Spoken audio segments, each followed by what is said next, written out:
What's up, everyone? Welcome back to another edition of PR Lunch Hour with me and my girl Tam Tam. Love these days where we have the opportunity to bring you guys some great insight and an awesome guest. And today is a force in the world of, I would say, branding, strategy, and digital influence. Yes, she's not just building brands, she's breaking the internet. Yeah, that's it. So, from viral campaigns, and if you haven't seen any of her viral videos, you must be under a rock. But from viral campaigns to bold, disruptive storytelling, she's helping creators, entrepreneurs, and companies turn heads and spark conversation. She is the founder of her company and a fearless innovator and a master of crafting narratives that stick. So, without further ado, let's welcome Miss Ellie. Hi, Ellie. How are you? I'm good. I'm good. I'm good. Oh my God. I was listening to that intro and I was like, who are we talking about?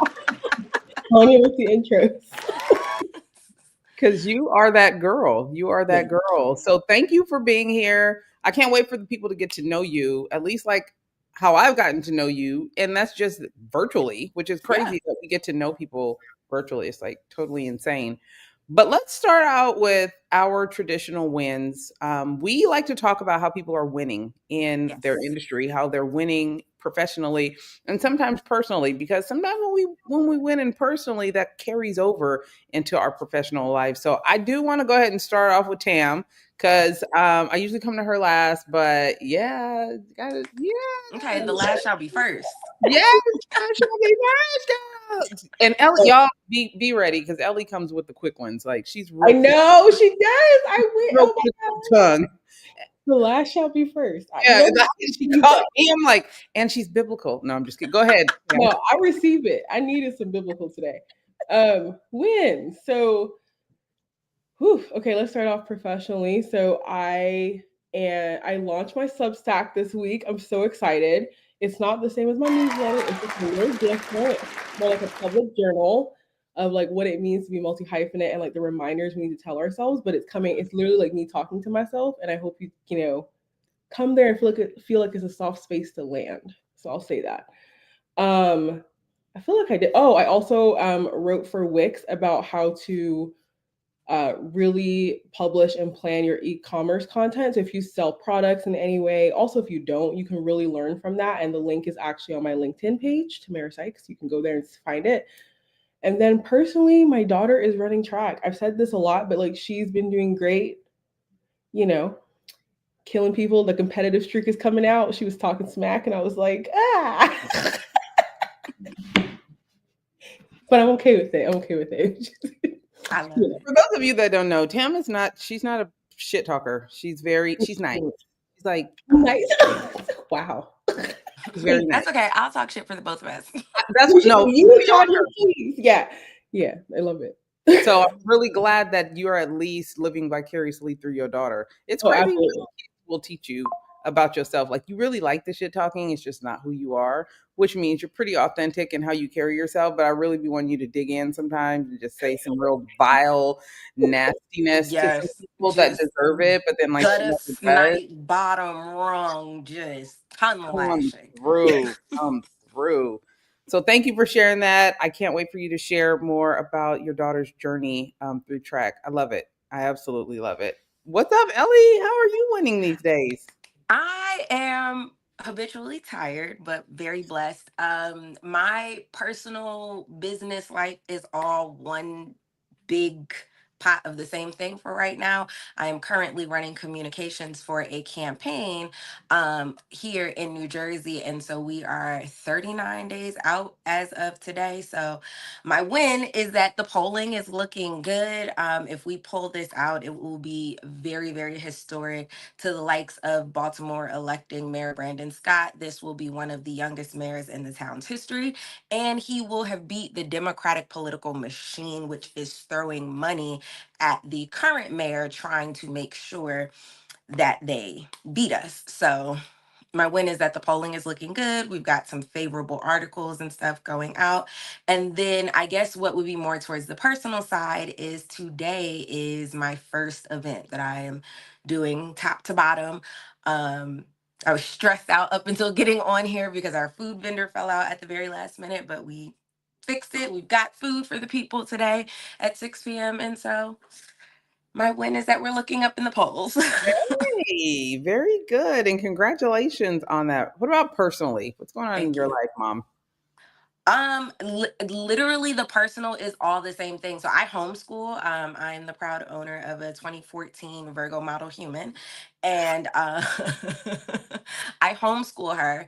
So I don't know if we talked about this off camera, but the family that I married into is like the Kardashians of politics. Mm. So yeah, we're after my husband like running away and not wanting to do the family business, we're smack dab in the middle of it.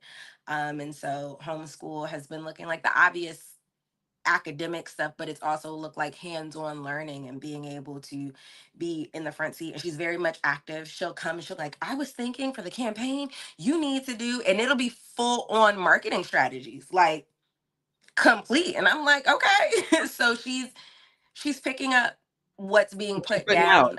Yeah. um I'm very like the method of homeschooling that we follow is a very loose unschool method. The idea of unschool is that you learn everything that you need to learn through living life, right? Somebody who also practices with Simon Cowell, he pulled his son out at 4 years old and started homeschooling him, but their version of homeschooling was him coming to the office and literally learning daddy's job. I don't got Simon Cowell money, but to the little bit that I can, that's what we trying to do over here. So teach through experience. So I guess that's a win for mom that she's It is. That is a huge yes, girl. Too. Okay. I don't know if I can do it. I don't I don't know how I do it, just one cup of coffee at a time. Superhero here. So the work that you do, your online work, your creator work, is that kind of your escape? Like, talk to me about how that balances you or how it even helps you interpersonally, especially since you are homeschooling. Like, you're at home a lot. You are adulting. You are adulting on a very high level, Yes. a lot. So, how does that fit into your current lifestyle? What does it do for you? Um, that's a very interesting question because in this season of my life, it's doing something different. So when I decided to take content seriously, right? It was 420 about 4 years ago now, I think. And me and my friend were belligerently high. And I said to myself, I did like one or two videos that had gotten over 300,000 views. And I said, you know what? I'm home enough for this. Like Tabitha Brown can change her life. I can do this. This was before TikTok had a creator fund. Just the face or the interface rather of content was a lot different at that time, right? Um so at that time it fed me in a way that I was opening doors that weren't imaginable 6 months prior. Like 6 months prior to that, I never thought that NBCU would reach out and invite me to a show premiere event, right? Like so much so to the point where I had to ask one of my inside friends, like, is this a scam email? So that led to doing deals with Tubi and things of that nature. So at that time, it fed it because it was like, wow, like I could possibly like change the course of our life with this, right? And then the internet slowly reminded me that I was a 4C haired black girl. And so that changed because it was like, wow, I literally have to create something that nobody can take from me. So in that portion of my life, creation looked like actually brand strategy and considering things that I wasn't necessarily considering before, and turning off your downloads and making sure that you can manage the flow of where your content goes. And then that started growing. And then I was like, wow, I'm on this, not to sound full of myself, but I'm on this pedestal, right? And like people are listening. And so I'm responsible for the energy that I put out in real life and on the internet. So then it became like, well, what are people getting from this? And it fed me in a way that I learned things as I was in the process of creating content. And all of that led to opening the doors of now being able to work in local politics. So in this iteration of my life, honestly, the content isn't feeding me right now. I'm at a point where I'm eating off of the seed sown. I love that. Ooh. Ooh, eating off of, okay, but you had to sow the seeds first. I had to, and I had that moment of like aha-ness literally just this week, and it just like smacked me. I was like in the middle of stressing to do something, and I was like, I would have never been here. I would have never been here if I didn't make all of those Yeah. videos. You know what I mean? Like it had to happen this way. And so yeah, I'm walking in that right now, and I'm fighting through a little bit of the imposter syndrome. But we're here. Listen, We have progressed. I think things in life have ebbs and flows. We have amazing moments. We have moments where things are moving a little slower, but I almost look at those moments where things are moving a little slower as opportunities to go sow some new seeds. You still have your thing, but Mhm. you also have the opportunity to grow, learn, and plant seeds elsewhere because we're such multitaskers. We can still do this. And now that we have this under control, now we can also go do that. And I think that's also how we get stuck in this multi hyphenate world, Tam. That's her specialty. But when we recognize our talents and instead of just sitting on them and being like, oh, well, I do this thing. No, actually, you do a lot of things. You, Mhm. Mhm. you and one of the most impressive things about you is your content can go from ratchet to high level intellectual. I'd be Yes. like, did she just do that? Like what how are we Yes. gutter and then we are at the university? Like what is going on? She can do that. I And I hate think code that switching, and is I needed that to be present in my content. I respect is one thing, right? Respect and reverence when you walk into certain situations because you have that, you present a certain way, right?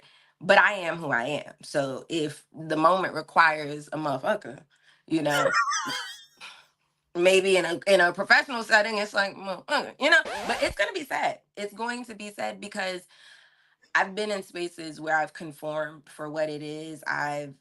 I'm the black suburban girl who got teased for talking too white. And you know what I mean? And I have a vocabulary. I'm smart. Like you can't hold that against me, but I'm also about that shit. Like and we're gonna merge the two. And it really came from truly and honestly being in corporate spaces with women who were afraid to say out loud that they watched Bravo. Experiencing that, Who said that? girl, everybody, I have met doctors, lawyers, high echelon people, and they'll be my tax lady. Do you watch that? Oh, we got This little you. temperature check type situation. Am I in a safe space? And then you say yes. And the amount of professional women that follow my page because I've engaged with them in professional settings, and then they found out, like, oh, you do this. But it was this whisper. And so my page became this place for me where I didn't want people to have to whisper about whatever it is that you're into, whether that be something as quote unquote grand as politics, or whether that be something as quote unquote lowbrow as pop culture. If you're into it, you're into it, and like let's chat about it. Mm. hers be up in the comments, chitty chatting. Okay. And to I love it. Mm. Unafraid. I don't know none of them, but I'm assuming some of them are probably very professional, but they know that it's a safe space to come and Mhm. get their chat on. And I think that's important that we all have safe spaces to do that. Listen, my win, it's quick. I launched my Substack newsletter, Control the Narrative. And I think it's important that we recognize because so many things have happened over the last few years from, taking our word woke and turning it into something that is diabolically disgusting to even the Jalen Hurts situation recently, him not wanting to talk about going to the White House or not. I think it's important that we control our narrative. PR greatness too. I think it is, girl. I was like, chef's kiss. Hello. When it happened, I was like, chef's kiss. Yes. Control your narrative. We actually have the right to do that. But not Mhm. everyone understands how to do it, and not everyone Mm. understands when it's being done. So, as consumers of news and pop culture, because sometimes news is not really news, it's pop culture. For Mhm. sure. It's important for me to help people understand that when you just got, because people are getting got by what they think is news and it's not. Facts. What is the narrative? What are you missing? And many times people miss the cues on what's news and what's someone's opinion. What's Mhm. Mm. what's entertainment, infotainment, and Mm-hmm. what is actually factual. Like, where is the narrative? What are they trying to get you to believe? But most importantly, as individuals, we control our own narrative. How do we do that? Whether we are in a story, the story we're trying to write, Mm-hmm. convey, or the story is about us. How do we control the narrative? And I think that's important. It's important that we get back to that because can nobody tell our stories like we tell them? And that's why we have to love like a Shonda Rhimes and a Ryan Coogler because they are really telling our stories in a way that allows for us to not just enjoy it and be entertained by it, but identify with it. Mhm. Mm-hmm. And it helps other people recognize, yeah, we're human and you relate more to that than you thought you would. Now Yep. that your mind is open enough to recognize, yeah, we're human. Yeah, yeah. Mhm. Yeah, I know it's weird. You've been taught. I don't know what you've been taught, but we're I here. was gonna say, what have we But we're got? here and we're Robots? human. I didn't know that I was in a room full of Substack baddies, so I also have a Substack. I don't know what I'm doing, so I don't know. I don't know why you would come over there, but Brief by Elle, it's there. Got to get that. You do Yeah, not, well, we'll get on that. We and will I be. and I consider myself a fan, so I'm not really doing my job well. But Oh no, please. I welcome all. We can talk off camera. I don't know what I'm doing over there, so Touche. it's giving Bambi on ice real bad.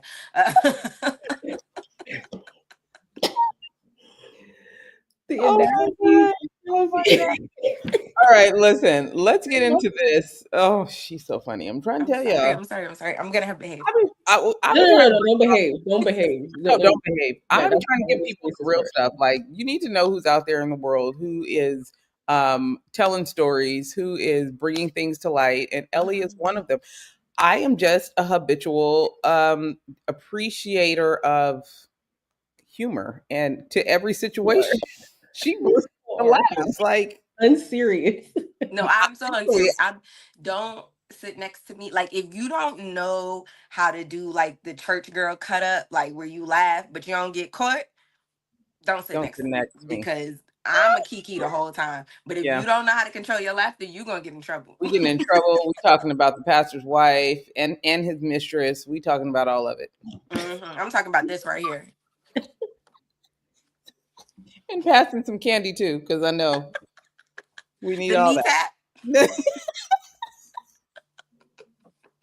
Yeah. Oh god. Oh god. Okay, so listen, let's get into this creator world. Let's talk Mm, about creator economy. What is the creator economy and what is a creator? I think a lot of people have a hard time saying I'm a creator. What mhm. is a creator and what is the creator economy to you? The creator economy is shit. It's Okay. shit. Pay content creators their worth. Oh my God. And don't send me an email for $100 and you want a reel with perpetuity. It's not going to happen. But the the creator economy is shit because everybody wants to be a content creator, right? Mm. And so what happens is while I might not take the $100 for a reel and give you the perpetuity, somebody else who is equally as talented is looking for their shot, and for them it's a launching pad. There's always going to be a brand new content creator, therefore there always will be somebody who's thankful for that $100 and that shitty contract. So I think that creates the base level because you'll always be able to find somebody who has a fresh, innovative idea who just wants to be heard, right? Um, Inside of that, being a content creator or being a creator is literally building your own Rome. That's what I tell everybody. If you build it, they will come.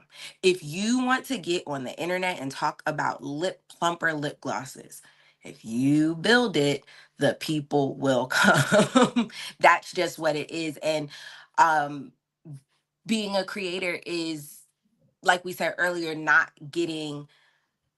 letting the moments of lull deter you, right? So I had specifically a moment where I was like, hello, is my mic on? I felt like my views were in the trash. Nobody was reaching out. I was like, is my email connected? Like, what is going Yep. on? Mm-hmm. I do not check my messages. I don't do messages on TikTok. I don't DM. And the request box had a notification. I hate notifications, so I'll open it just to make the notification go away, but I'm not reading any of the DMs. I open it. I don't know what it said, but I saw AP News. I said, well, I should probably you've open. got my attention. I clicked on it. It was a reporter from the AP who saw my video on TikTok that at that point couldn't have had more than 700 views. And she saw my content and she wanted to interview me about the cultural impact of Beyond the Gates, the new all black CBS soap opera. 3 hours later, I'm on the phone with the fucking Associated Press. Like, but I literally was like, I felt like the Clark sisters, like, is my living in vain? Like, it just wasn't, it wasn't coming together for me. The references are landing. They're landing, I'm girl. sorry. Um, Yeah. but that's that. Woo. It's being able to roll with the punches. And I think creating content and being on the internet, and when you're on the internet, you get it all. You get the smut of the earth and you get the best of the people, right? Like, you experience it all. And so being able to kind of just have 300 people, 300,000 people yell at you at the same time. Like, I had a video on Twitter, did 12 million views. Every fucking comment was like, bitch, you're a loser. You suck. Your opinion is stupid. You're dumb. I fucking hate you. Like, why do you breathe? I bet you don't have a man. Your dad doesn't love you. Like, Jeez, that. Woo. I have people in my family like that. I'm just throw that out there. Oh my gosh. well, since we're I talking know about it's it, me real. too. Um, Yeah, Twitter's a mess. The comments are a mess right now on Twitter, but woo. no, they are horrible. But what it They are. does is it should really make you like. They was like, oh, but you don't have a father who love you. Who this for? Oh, you'll never find a man. Been married 11 years. What? Like, you're not talking to me. And so the internet really made me realize, if any of us were walking down the street, right? Nobody's name here is Samantha. If any of us were walking down the street and somebody was like, boo, Samantha, ya ugly ass, you wouldn't turn around and be like, who? Because your name not Samantha, right? They not talking to you. They talking at you, but they not talking to you. Mm, And the internet helped me learn that distinction. Mm, mm, that's a gem. that is. Thank you. I'm here all week. Okay, you're the you're the mother of a how old is your little person? 10. Well, I have to say it like her, 10 and a half. Mm, Now, mm, mm. your little person sees you on the internet a lot. Hmm. What are your rules with your 10-year-old? In Um,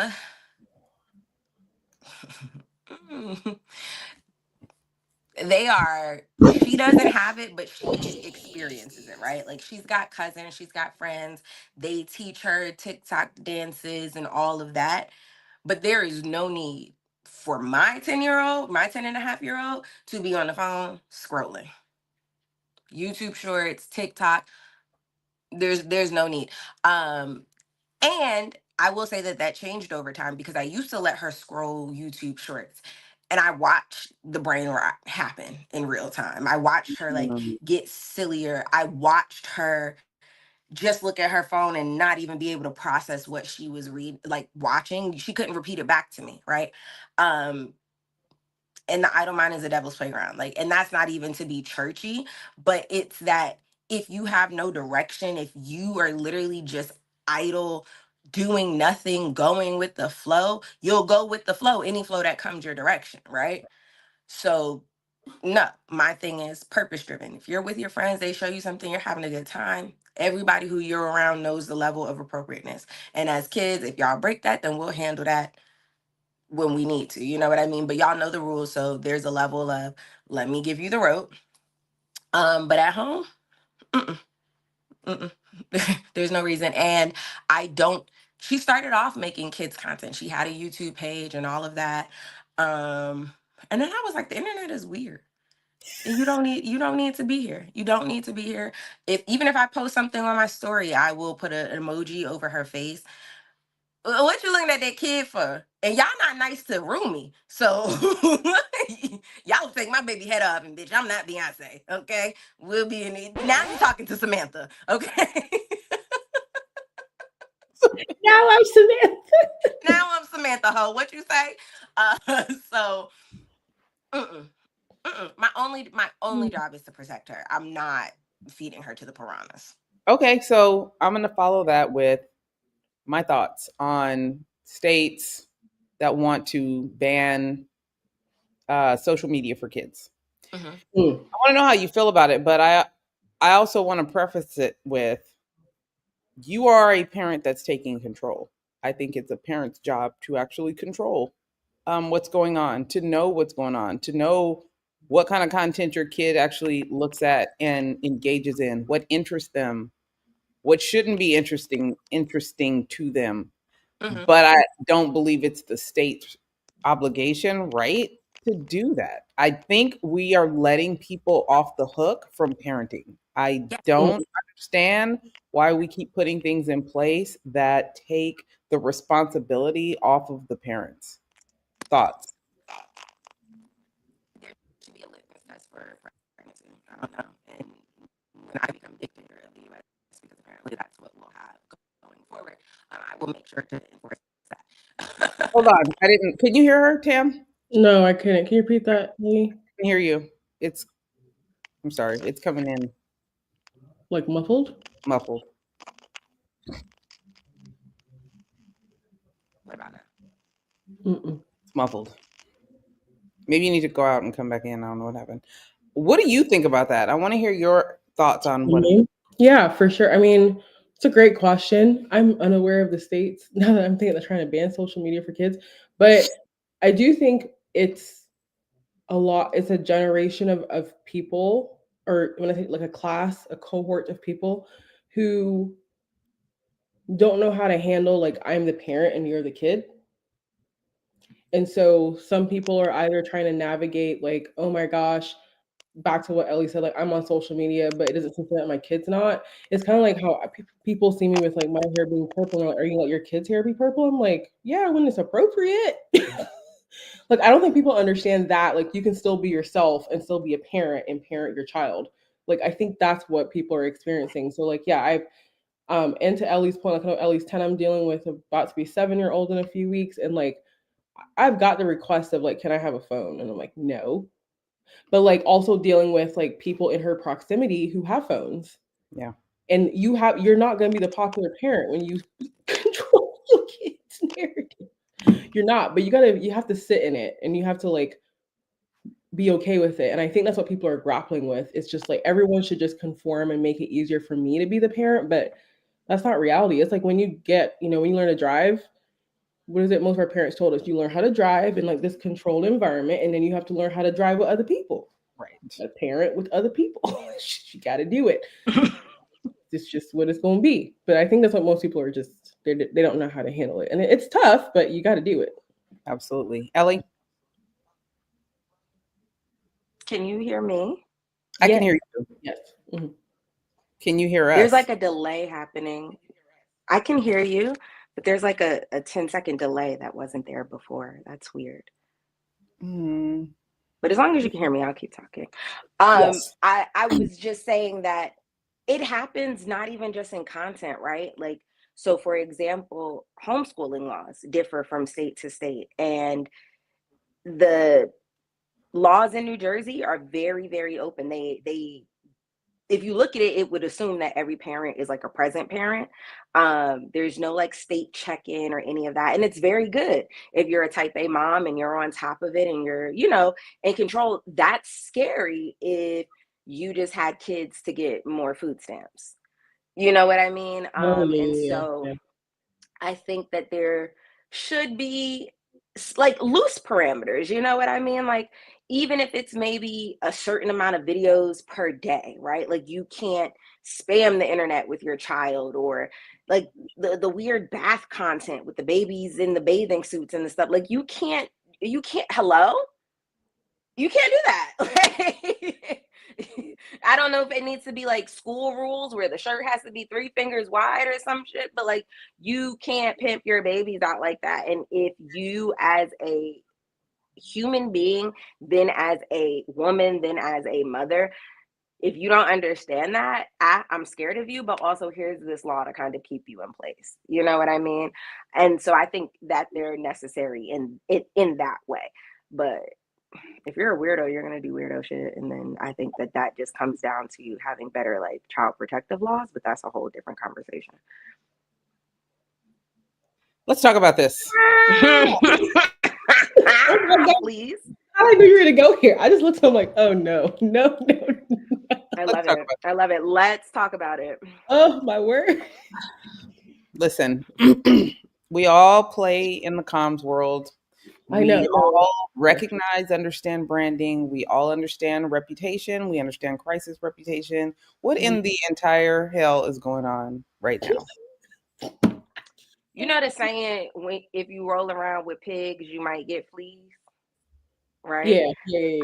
I think the same applies in these big rooms where black people are far and few in between. When you hobnob with these white people that you idolize, that's the important part of the sentence that we need to keep in bold.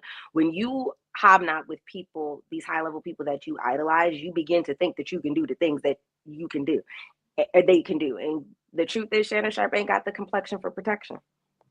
Brett Favre is a creep. They're all creeps. Harvey Weinstein is a creep. They all belong in the same space. But we're talking about it louder and bolder because how dare you, black man, step out of your bounds? I don't think we would have even talked much about Belnicek and his chick had she not done that interview recently with him.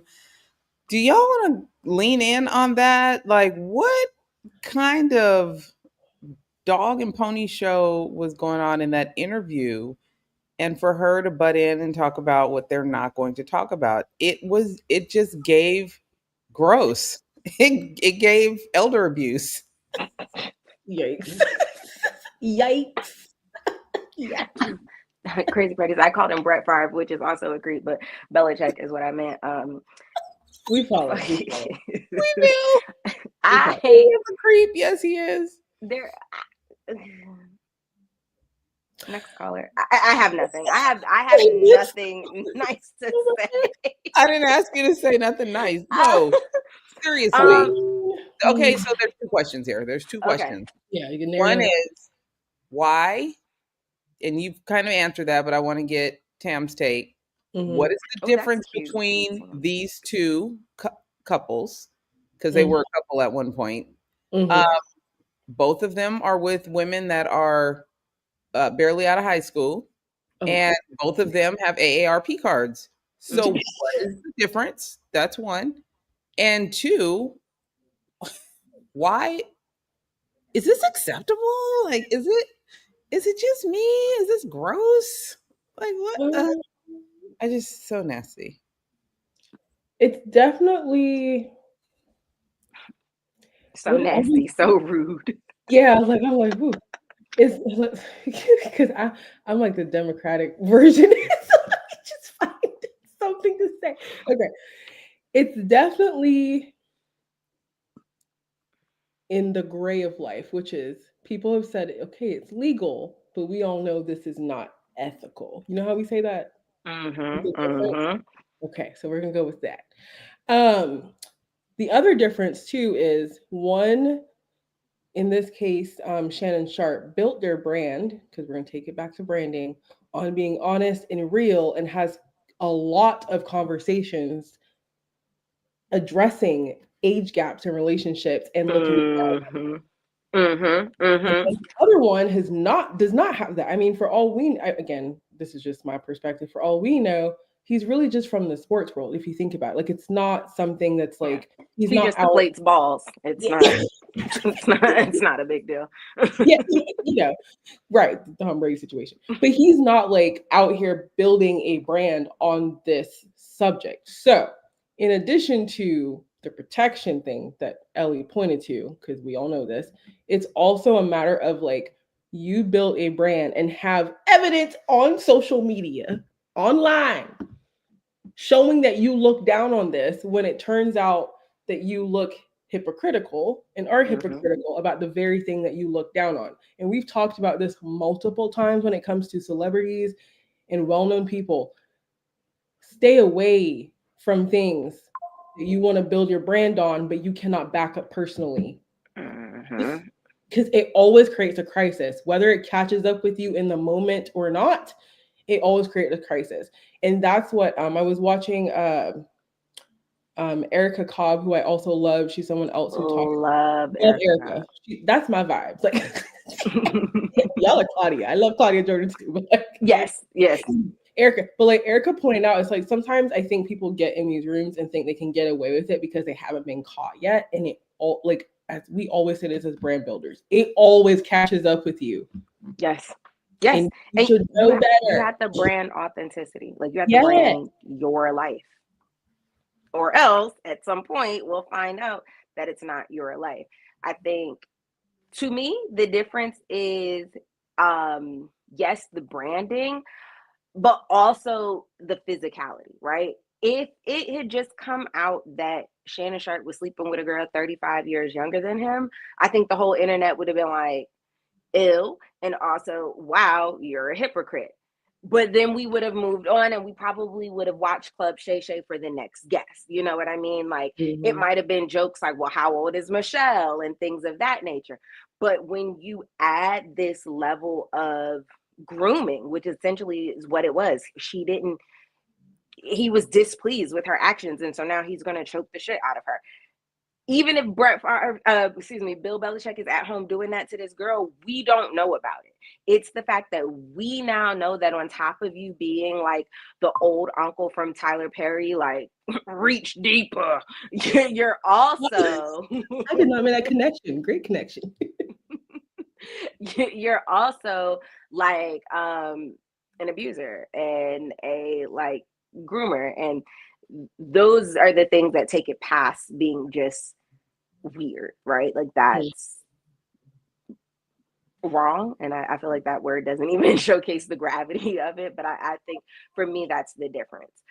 I don't like it. But get it how you live it, pimping. If you could get a man 35 years older than you with a little check to do what you need him to do and not get domestically abused in the situation, I'm for it. I don't want to see the wrinkled balls. But if you built like that, Handle it. hey. So here's the thing. A couple of things I absolutely hate about our culture in particular. I don't care who else does it, but when people from our culture get rich and profit and elevate because of us, Mm. they damn near grew their entire brand and empire from us. Granted, he had his NFL career, but there's a lot of people that have an NFL career that don't have the kind of career that Shannon has right now. That That is level of celebrity that he has is through the support of Black folks. And you turn around and not saying it, but in your actions, show that we are not good enough. We are not enough. I live in beach cities, so I see him in Manhattan Beach all the time. It's always with a Becky or a Bonnie, always. Granted, people be like, "Oh, well, he liked Nicole Murphy. She is light, bright, close to white. We all know Yeah, that." she's a Bethica. So, throwing that in there is like, I have a black friend. Don't do Yeah, that. absolutely. On top of the fact that I think Shannon has some unresolved Negro issues. I really feel like he is chasing something that he wishes he would have had when he was younger. Let's not get it twisted and not act like he's not a dark skinned Black man that came from the South, and the kind of girls he is with now, it feels like those are the type of girls he wishes he could have had back then, and like he's chasing a dream. Like back where he's from, he would have been changing her diapers. Now you got Belichick over here going to get somebody that can change his diapers later. Like they are different. They are not the same. Mm-hmm. They Mm-hmm. are different. They are not the same. A hundred Um, percent. It's always um either that or the girls he's with now was the type of girls that used to bully him back in the day. and talk about Uh him. Wouldn't have been bothered with him. Terrell Owens and Shannon Sharp are the same type of country coon. I was gonna try and put sugar on it, but it's not. It's not. It's the performative countryness. Oh, I eat every part of the pig, and we just when I grew up in the it's the Steve Harvey. I'm just a stupid boy from Ohio. It's the same archetype, and I think that if Terrell Owens had the same spotlight that Shannon Sharp did, the same money, we would get the same stories. I'm pretty sure they exist. Just he's not relevant enough for anybody to care. And I think that Shannon Sharp used our community, like you said. Nobody, you was not going to that grown man who called himself Shay Shay. You was not tuning into his podcast every week until Cat Williams, which brings me taking it back to content creators. All of the news anchors, all of the reality stars, all of your most of your normal actors all want to be content creators. And all the content creators want to be journalists, want to be reality stars, and want to be actors. So what happens is you create a space where the content creators can't build their platform to even begin to be the reality stars because the reality stars are now booking all of the available people for podcasts on their podcast show, and then they get on there and you ask Amanda Seales if she's half black, half white. You know what I mean? Or and this is a little bit of a shot, but you get Wendy Osefo who had Latavia on and didn't realize that Girls Time was the group before Destiny's Child. Meanwhile, other podcasters can't get. You know what I'm saying? So it's Yeah. like it creates this space, and to a certain level, as he should, he capitalized on it. That's business, but you capitalize on it. Now all of these people are flocking to go to your show. Whole time, you're a stone cold weirdo. No joke. No joke. I truly believe that. I believe the same thing. Like no one was paying attention to you. No one. So I don't know. It's just this really weird space now. I'm just like, I don't know. I don't know. Anyways, how does he fix this? Or does he? Or is it over? Because Belichick don't care. Like he don't care. Yeah, but Belichick, again, back to the point, Belichick has the ability to not care. Even Yes. this interview that just happened, where like, because I overheard it, like he's, his um significant other is like talking in the background and like kind of controlling the show the way that we've actually seen like publicists do, be like just Mm-hmm. we don't talk, we don't say something. We were like, you know, um, that's gonna probably blow over, Yep. honestly. Well. And then the thing about, again, back to the whole idea of like what Ellie's saying, what you're saying is with Shannon, this is gonna take. He got, like Cat Williams said, it was tanked in a weekend. It's going to take more than a week. I'm just trying to. I don't know. It's going to take years, but you got to think, as you said, the black community like literally came behind him after his last thing, before ESPN, before Stephen A. got behind him. Like that was the black Mm-hmm. community. I'm riding for my guy, that kind of thing. He literally is going to have to like go on like disappear for a little bit, handle this situation, stop saying like put out the whole take, like we didn't cut that out, Yep. and you're gonna have to like and like really get honest. Like that's the only way to get out of this, is to be honest and be No, accountable. he. No way he goes with it in his current strategy is working, because either you look weird or you look like you lying, and it just not looking good regardless. He didn't even set himself up to have two options. None of the options existing are gone. We need to like just stop it and go this direction. We also have to take into consideration that there's more. That girl walked away from 10 million. Right, yeah. 10 million in settlement money. I know. Yeah. Which meant she had $10 million. Like, I know. she walked away from it. So number one, there's more. Number two, yes, he needs to go away. The podcast shuts down. He loses your DraftKings deals. Give everybody back their money. Be quiet for 2 years. Come back. Do Dancing with the Stars. Maybe you get a little reality show on TLC. Yeah, there you go. Reality show on TLC a little bit. You announce, you address it very gingerly, but it's also been 2 years, so you don't have to get deep into it. And when we feel it out from there, maybe you get a second season. If you get a second season, then we start putting you back on the red carpets, because now we're talking about your show and you're doing press for the premiere, and we see if people care by then. And then if not, who cares? It was the show on TLC. I'll even take it a little further and say that he actually needs to take some time off, but he needs to come back and tell his story. Like, I think he needs to confront the demons that has him acting like this. And the audience is getting a lot more savvy in regards to, no, you can't just be like, oh, I'm better now, or it's over. First of all, you have a litany of other things in your background. So this isn't new. These types of accusations. Okay, there's been a couple of cases that didn't make it all the way to trial that eventually got dropped, but this isn't new. That's one. Two, this is weird behavior. You're running around acting like the uncle, the black uncle everybody turns to for advice, but bro, you need the advice. You're the one that needs the advice. And I hope no one else is taking advice from him. And then three, maybe you just go back to sports broadcasting. This whole you trying to be something that you're not is a problem. You are not a podcaster.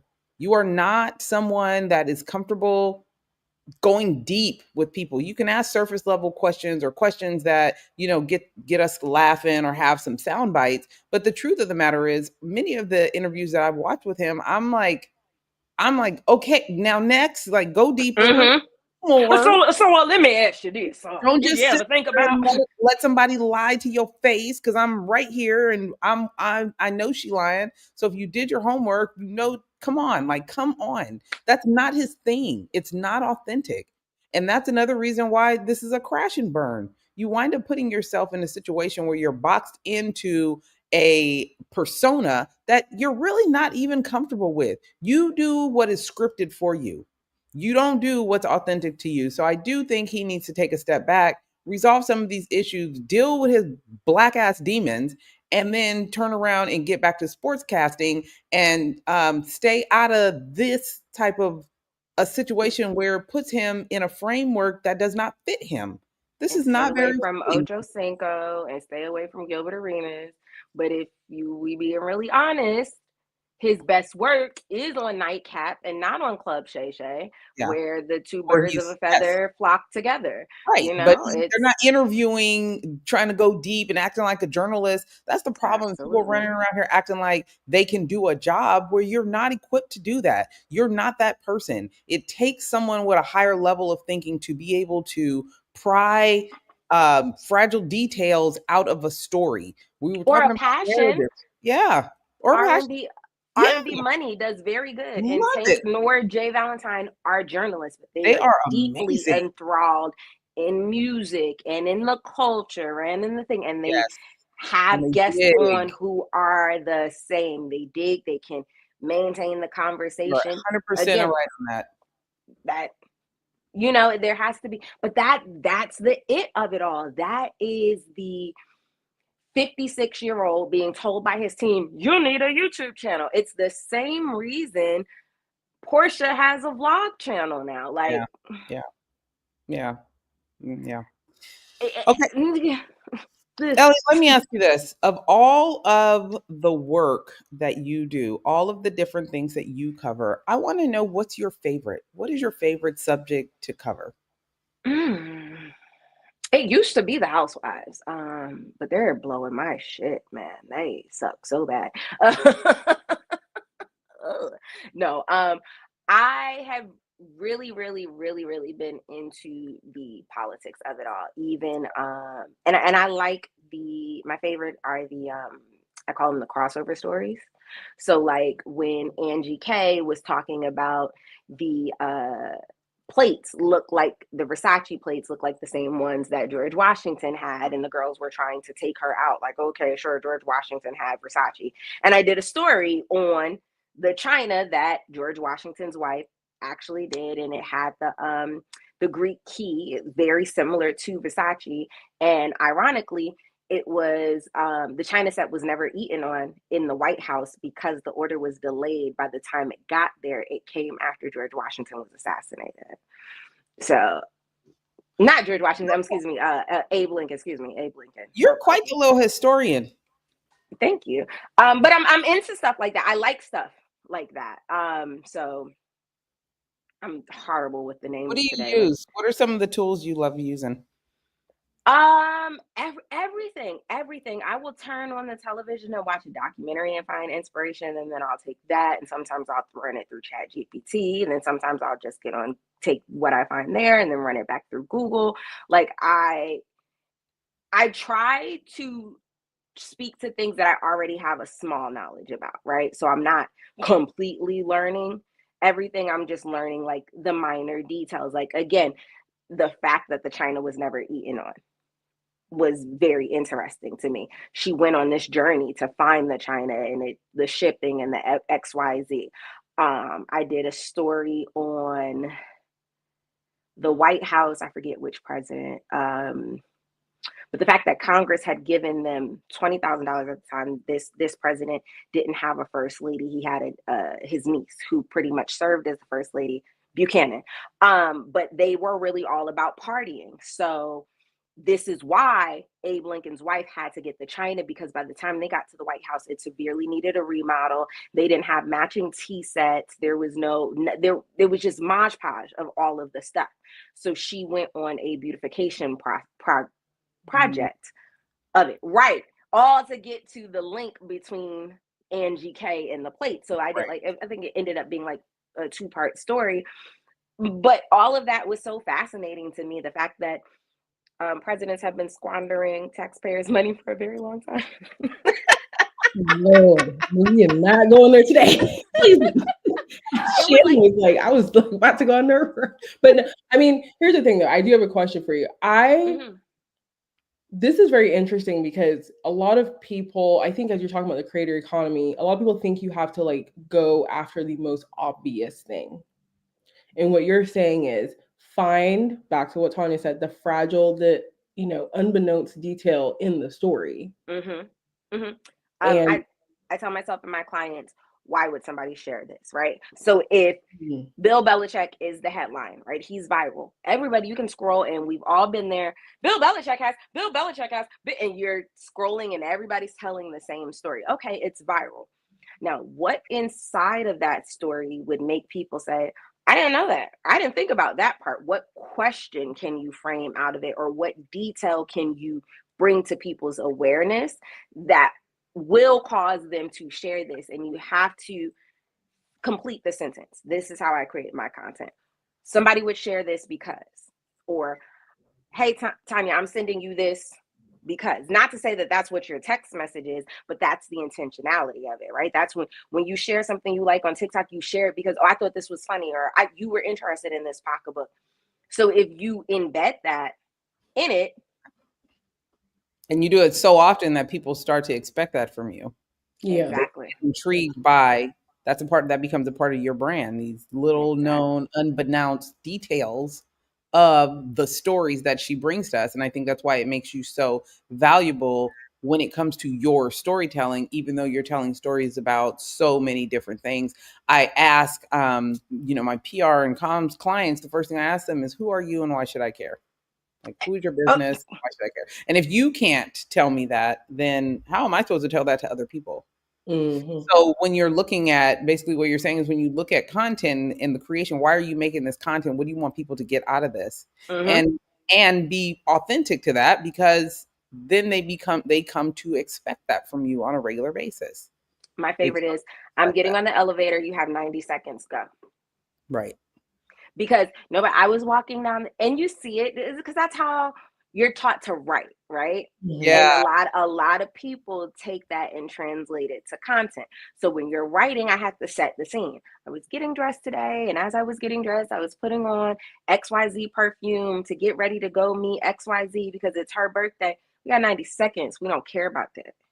I'm I'm finna leave the house. On And let the me tell you elevator and what's saw accident. This drunk driver exactly. hit this woman. You got to catch me. And not only do you only have 90 seconds, you only have 5 seconds Yeah. to get me. And Yeah. so again, when I was exclusively Housewives, the thing that set me apart, everybody's recapping, right? We're all watching the show. People, everybody's doing that.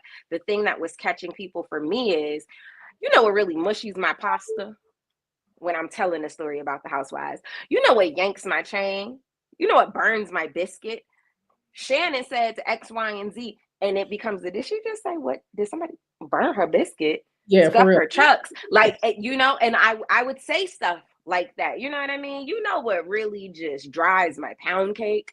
Like, and then you tell the rest of the story. And so the humor, the take on it, the intentionality that somebody else might share this video, to me, is what takes my content far, but what helps take other people's far. Like when you look at other successful content creators, in some way that's embedded into it. Yeah. Mm. I love that. I love that. So we got to make sure we get you back here at some point because Anytime. it's so funny. Okay. Okay. I got another question though, Tanya. Yes, no. Go ahead. I got some time. Go ahead. I'm sorry. It's 2 minutes. Don't apologize. But like Tanya's loving it because y'all, this just reminds. It's like you, Tanya, and Claudia Jordan just remind me of each other. I'll take that. That's good company. I'll be on that. Yeah, sure. I love y'all. I'm the Erica Cobb in the situation. I'm not gonna hold you. I'm always gonna be her. But I do want to talk about something that you mentioned at the beginning, which is the fact that you created this safe space for a lot of professional women who like love reality TV and love, I guess, the ratchetness of it. I just think it's reality TV, but let's talk about the ratchetness of it all. And what would be your takeaway to people to be like showing up as themselves in spaces? Like, what would you recommend? Because you talked about storytelling, but I feel when it comes to personal branding, that's a thing that a lot of people struggle with. Like how to show up as themselves, be themselves, talk with themselves, and still get shit done. So this bar came from my husband, and it was so fucking genius when he said it to me. I was like, you could bottle that shit and sell it, can't you? So before I did content, I had a brand called Scotland and Maine, and same concept. I created safe spaces for women, period. No matter your social economic status, no matter your religion, if you were a woman, we created safe spaces. And we did that by having what I called a day party. And at that day party, it was like 3 phases of the party, and it was designed to empty, clean, and refill your metaphorical cup, right? And then afterwards, we had, I always did like free sangria or whatever, but we would start with kind of like this punch bowl game, right? And they were all open-ended questions. I feel like I'm winning at adulthood right now because I feel like I'm losing at adulthood because I'm happy with my current situation because I'm not happy, because like it was just a bunch of different questions, right? And you get a room full of strangers together and you're like, tell me what's going on in your life. And you're like, I don't know this person. I'm not doing that. But when you are just having to finish these questions, people in the room get to see like, oh, I'm going through this, or I identify with that. And again, it creates this space where women open up more. One of my favorite stories was this young lady, and she was extremely successful in her field, and she hated it. She hated what she did, but she felt like she was too old to pivot, and she had something that she wanted to do, but she felt like she was too old to get it done. There was a lot of loving on in the room. I'm not going to say that that's the reason that she decided to pivot, but I would like to think that that helped, when she made her decision. Long story short, she did decide to pivot. She is on her second esthetician location in Atlanta. She has like the salon suites. So she has a space where now esthetician, lash ticians, nail techs, masseuses, the lymph node draining, all of these women come in her building. And again, she's on her second location, all from something that she didn't think that she could do, you know? Mm-hmm. So inside of those spaces, I realized again, people talking and all of this. But anyway, we were planning for an event. The ticket sales were low. And I was telling my husband, like, this friend didn't support and that friend didn't support. And my husband looked at me with the straightest face and said, Beyonce does not make music for Kelly. Ooh. And yes, Clocked it, right? Yes. Clocked it. They are not your audience. They're not your audience. Who gives Period. a fuck? Who gives a fuck? And in that moment, it allowed me, because I was the type of person who felt like I couldn't post 10 times a day because I felt like I was annoying my audience. Mm. And he was like, maybe you are annoying your friends, but you're not here for your friends. You know what I mean? You need those 10 videos to push on the algorithm so that who you're making the content for can actually get to them, you know? Ivy Park wasn't created. Who gives a fuck if Michelle wears Ivy Park?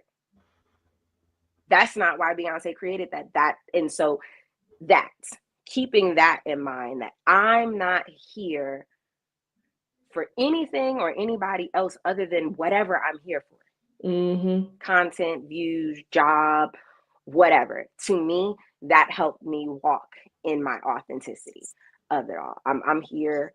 What Denzel say, I'm from around the way, and I'm gonna leave here with something. And in order to leave here with something, right, I have to do something. I have to show up. I have to not be afraid of what somebody else might think while I'm on the way to going to get what's got my name on it. Yeah. And so it has to be intentional and it has to be personal. I hope you saying that helps you fight that imposter syndrome you said you're dealing with. I didn't miss that. Like, No, I am actively fighting through it, but it's mind blowing. Like, to hear you say that about me is like, she's right, but it's also like, oh shit. Like, I be looking at my husband like, yo, we did it, Joe. Like, and there's more to be done and all of that, but like, we did it. Like, We I did got the this on thing. the AP number in my phone. Like, how you can't tell me nothing? Like, you know what I'm saying? Yeah, I feel you. 3 of the 6 gubernatorial candidates in New Jersey said yes to an interview. I'm her. Yeah, because that don't happen. So real quick before I get you out of here, Tam is not from the United States. She recently became a citizen. Let's clap it up for her. Okay, period. Welcome to this ghetto ass place, girl. We finna have a dictator. Everything they learned in them citizen classes, ball it up and throw it out. It's fake. Yes, girl. So my question for you is sometimes I make reference to certain things and she don't know what I'm talking about. So I know she started her list, but I gave her some homework on cult classics that she needs to watch, like Boomerang. And did you watch Boomerang yet? Friday. That's the thing. So I watched Friday and Barbershop, both barbershops actually. Like, I watched some of them. Boomerang I have not watched yet now. Okay, I so was watching Disney documentaries. Barbershop is important because when people ask me, do I look like XYZ? And I be like, a little bit in the nose. If you don't get that barbershop reference, get away from me. You gotta get it. Barbershop, I understand. Friday, I understand. Okay. There's so many. Yeah. Did you watch the original Color Purple? Yes. Okay. All right. So there's so many. I wanted to ask Ellie, what are the top 5 cult classics that she needs to make sure she watches? God, and I know this one has the internet in an uproar thanks to your girl Mecca. Love and Basketball. I watch that, yes. Okay. Brown Sugar. When did you fall in love with hip hop? That's important. I've watched it, but I need to watch it. It's been too long. Let me think. Friday is always on my list. What's Higher Learning? See, I'm not a Spike Lee girl. No. Respect. She's like, respect with me. All due respect. Malcolm? It's gonna be a no. Okay, Malcolm, because like this was funny. You know what I'm saying? Like, but I came to look at that lady husband. No. Ali. Okay. Ray.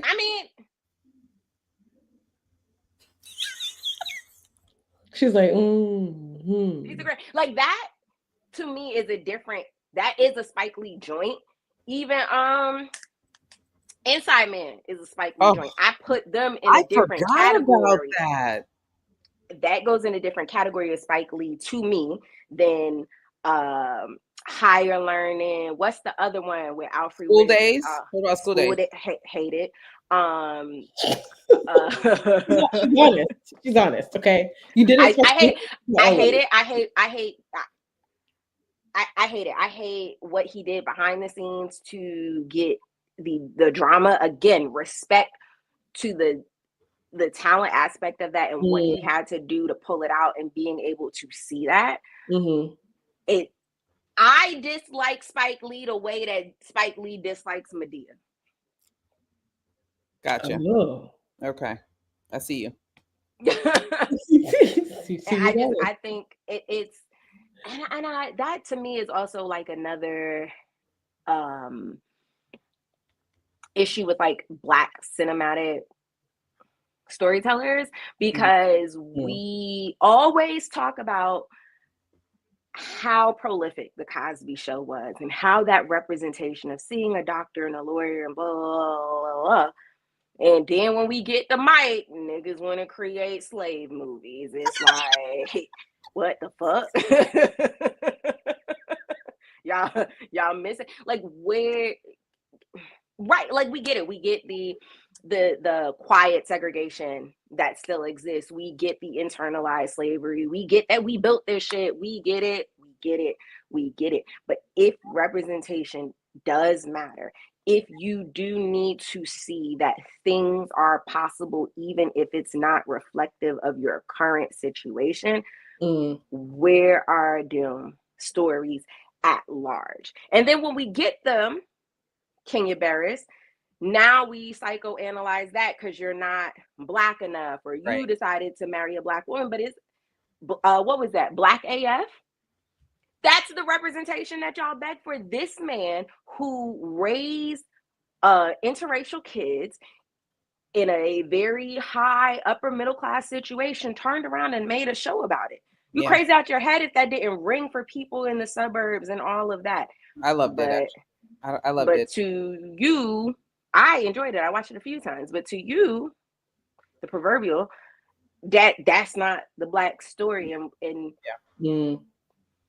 couple more. Poetic Justice.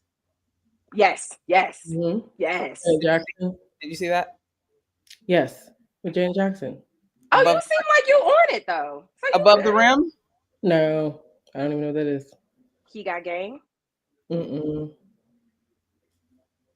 Anything with Samuel L. Jackson, because absolutely. Him saying "motherfucker" is like that's American history. All the Samuel L. Jackson, even down to the Marvel. I watch Marvel for Samuel Jackson. So yes, I love Marvel. But yeah, absolutely. Yeah.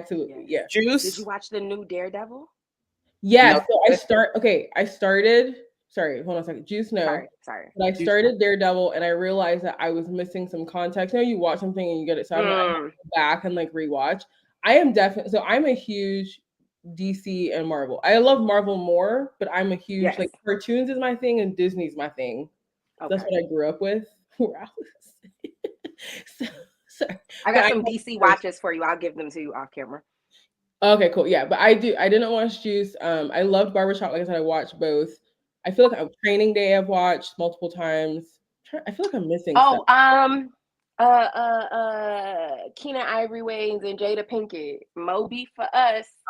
Yes, Mo Better Blue. No, not Mo Better. No. It's one of my Money movies. In the free. What is it called? Money. It's money in there in the title. Money's in the title. It's not clicking. How can I be blanking? That is literally one of my favorites. But that one. I watched all the Queen Latifah stuff. Like, probably if she was in it, I probably watched it.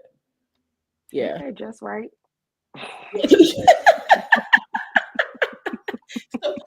know what I'm saying? I will say though, the hardest thing about even like living in two different cultures that I share halfway is that a lot of my references are so ingrained from like childhood that like trying to find the newer ones, it's like I feel like I'm listening to pop music in the 2000s. Like that's kind of where Yeah. You know what I mean? Like it's so like, but yeah. But if I need to connect the dots, though, I got Yeah. you. Low down dirty shame. No? Oh Yes. yes, slow down I don't dirty. think Yes. so. No, I don't think Yes. so. No. You gotta That's get it. that. Gotta watch that. Okay. That's a I must. So still have the list. I have the list. I got Ellie, let the people know how they can start to follow your journey, how they can get their Kiki zone all day, every day, what you have going on, and how they can stay connected. Yes, you can follow me on Instagram at Briefed by Elle. Right now, I am covering all things Diddy, all things politics at the moment, because that's what my real life looks like. So when I have time, I can dig into other things. But that's what we've got. So I Briefed by Elle on Instagram, on Twitter, on YouTube. It's just Elle Murasaki on TikTok, but that's because TikTok won't let me change my handle. But if you type in Brief by Elle, I'll still pop up. you. So come and let me brief you. I love that. What's going on with you, Tam? Mostly the Substack. Definitely come join if we want to talk about like, vulnerable, soft. It's really short, notes about being multi hyphenate and just walking through that. But also like follow me on social media, Baby and Girl. I finally put it in my title. Um, I'm here to help you be all the things. We Come all on, the all things, that you can be. all the things. And for me, join my Substack. If you're trying to really understand how to craft your narrative and control the story around you or anything that you're working on, whether it's professionally or with your family or friends. Sometimes people have this idea of you that's not really what it is. Learn how to really control the narrative and understand how the narrative is being crafted in the media. So join my Substack, link in the bio. Other than that, we are out of here and we will see you soon. Ellie, thank you. Thank you, Thank Ellie. you.